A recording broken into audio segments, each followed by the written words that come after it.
This video is sponsored by EA. Hey, what's poppin' everybody? It's Jack Move, man, and we back. It's a new week, so you know what that means. There is a new content update for Plants vs. Zombies Battle for Neighborville. Battle for Neighborville is here and available now for download with the Founders Edition. With the Founders Edition, you can check out new modes released every week until the worldwide launch on October the 18th. And if you sign up now, the Founders Edition is $10 off. When the game launches on October 18th, the Founders Edition automatically becomes the Standard Edition at no additional cost. The Founders Edition is $29.99 and the Standard Edition will be $39.99.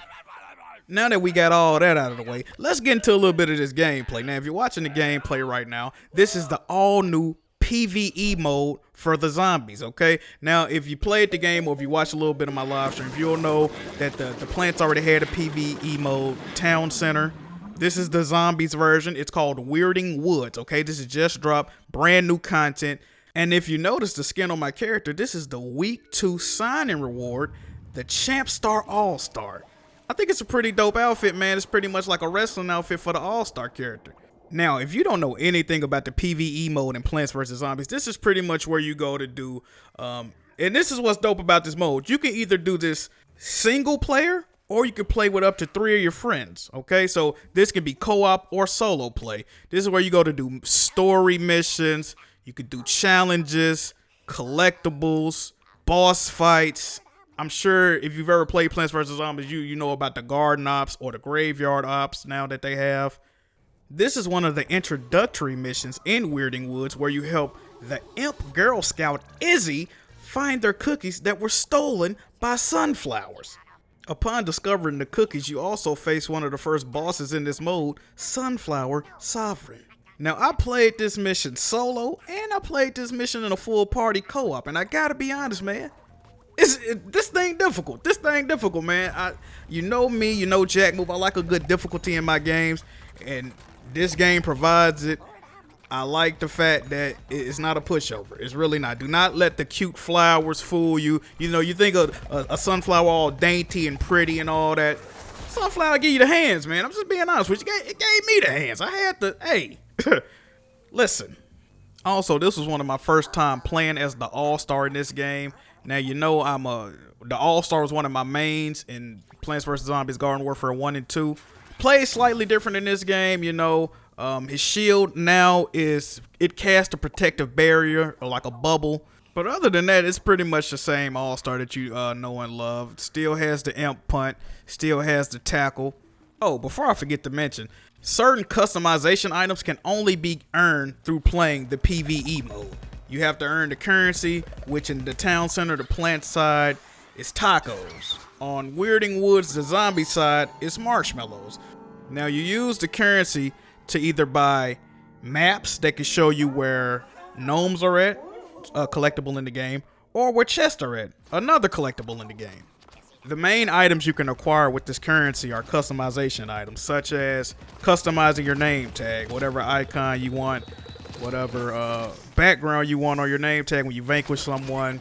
Character skins. Exclusive character skins can be unlocked through the PvE mode in Plants vs. Zombies. The one thing is, certain character skins, the more exclusive ones, are tied to how many medals you unlock. Now, I know you ask yourself, Jack Move, how do I unlock medals? You unlock medals by doing the challenges that I mentioned before throughout the world.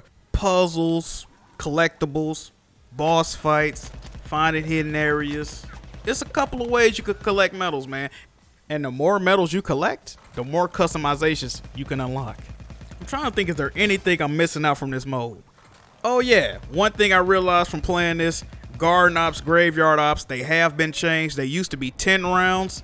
Now they're 5 rounds. They are 5 rounds. Currently 5 rounds. I don't know if they're going to increase them to 10 rounds. Also, you cannot select the difficulty on the graveyard or garden ops, okay? It's just a default difficulty. Just trying to notice subtle gameplay changes that I could make y'all aware of.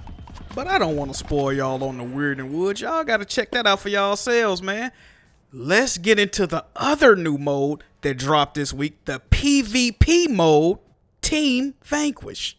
The first thing I want to bring to your attention is that Team Vanquish and Turf Takeover share no maps. So if you play a map on Team Vanquish, it's exclusive to that mode and vice versa. I've been showing the zombies way too much love this video, man. So let's play this new Team Vanquish with one of my new favorite playable plant characters, that being the Snapdragon. Now we're on the map Z-Tech Factory. If you've ever played Plants vs. Zombies, you should be familiar with the Z-Tech Factory, you know, Dr. Zomboss and all that. Now, if this looks slightly familiar, this map is based off of the Weirding Woods PvE region. Now, originally in the Plants vs. Zombies games, the Snapdragon was a potted plant that you would use to defend a garden, a zone, a turf, or just something to lay down suppressor fire in an objective-based mode. I think it's dope that they actually made this a playable character because this was one of my favorite potted plants to use. Now, the Snapdragon is an attack character, and their moveset, for lack of a better term, is fire. See what I did there? Now, their special abilities include the Swoop Slam. You fly up in the air and then you crash down to deal damage on impact. They got Blue Blazes, which is a homing fireball. Blazing Trail is a line of fire. It's a line of fire you can wall off enemies. Or you can shoot it, you can shoot it like through them if they're like together. You can shoot it through them. It's a really dope move. I really like that move. Does a lot of damage because it does inflict fire damage. And as you know, that is a status effect. So they constantly do damage over time. Snapdragon has 2 firing modes. Now, if you shoot without aiming, it just blows fire out of its mouth, which has a decent range on it. I didn't think the range was that nice on it at first, but it has a very decent range on it. Or you can aim down the sights and shoot fireballs, which is for long-range situations. But like I said, when you're not aiming and you're just blowing the fire out your mouth, it has a very nice range. I can appreciate that about this character. The one major gameplay change that I've noticed in Team Vanquish is that it's now in 8v8 mode. Originally in Garden Warfare, Team Vanquish was 12v12. I think I've touched on everything that I wanted to in this video, man, but before I go, I gotta let y'all know, Plants vs. Zombies Battle for Neighborville is here and available now for download on PC, PS4, and Xbox. Click the link below to check it out. Enjoy the rest of the gameplay. This was Jack Move, and I'm signing out. Peace.